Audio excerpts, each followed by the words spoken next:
В Ингушетии продолжается весенняя призывная кампания, стартовавшая 1 апреля. Сегодня из Республиканского военного комиссариата отправили уже вторую группу новобранцев, которые пополнят ряды военно-космических войск. 15 молодых людей отправляются служить в 145-й Центр контроля космического пространства Московской области. Большинство новобранцев сами приняли решение поступить на службу в Вооруженные силы России. Всего из республики до 15 июля отправятся служить свыше 200 призывников. Они пополнят ряды воздушно-космических сил, сухопутных войск, морского флота, войск Росгвардии и других военных структур Минобороны России. Срок службы остается прежним – 1 год. Сегодня состоялась торжественная церемония открытия и культурная программа фестиваля боевых искусств, посвященного 80-летию Победы в Великой Отечественной войне. Соревнования будут проходить до 16 апреля во Дворце спорта «Магаз». Участие в них принимают более 800 спортсменов из разных субъектов России. Турнир проводится по таким видам спорта, как кикбоксинг, боевое самбо, всестилевое карате, шот-санлат. Правительство утвердило правила предоставления субсидий на строительство модульных гостиниц в 2025-2027 годах. Решение позволит реализовать новые инвестиционные проекты и создать дополнительные места для комфортного отдыха туристов. Средства господдержки будут направляться на финансовое обеспечение или возмещение затрат на приобретение и монтаж модульных некапитальных средств размещения для туристов. Поддержка будет предоставляться в рамках федерального проекта создания номерного фонда, инфраструктуры и новых точек притяжения, входящего в новый национальный проект «Туризм и гостеприимство».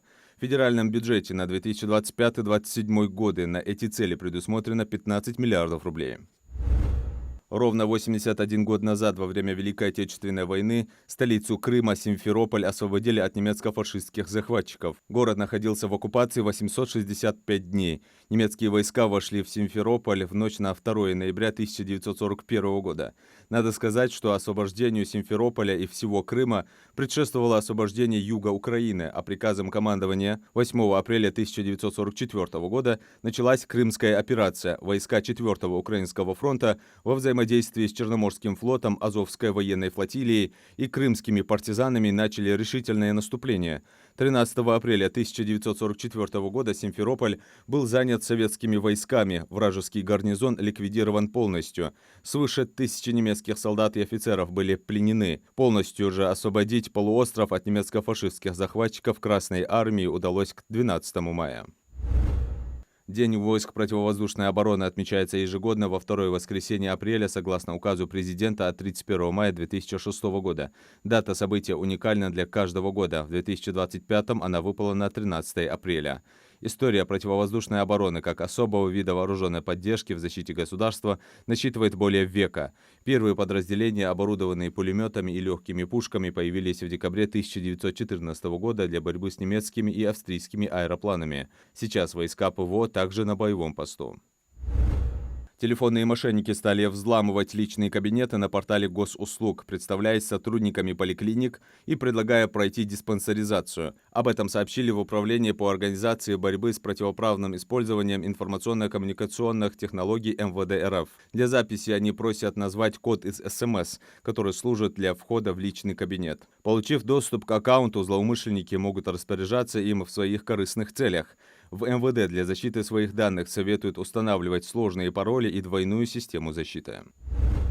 В регионе впервые проходит первый этап Кубка России по 3D-стрельбе из лука и арбалета. Соревнования принимает Республиканский спортивно-тренировочный центр «Мужичи». Лучники выступают в различных дисциплинах. Они стреляют по мишеням, имеющим вид настоящих животных, в натуральную величину в условиях естественного ландшафта. При этом возможны выстрелы вниз с возвышения, вверх, через препятствия и вдоль склонов. Попадания оцениваются в соответствии с реальными зонами поражения животных. В турнире принимают участие около 200 спортсменов, в числе которых чемпионы страны и мира. Сегодня у лучников пройдут личные финалы, где определятся победители и призеры, а уже вечером состоится торжественное закрытие соревнований и награждения.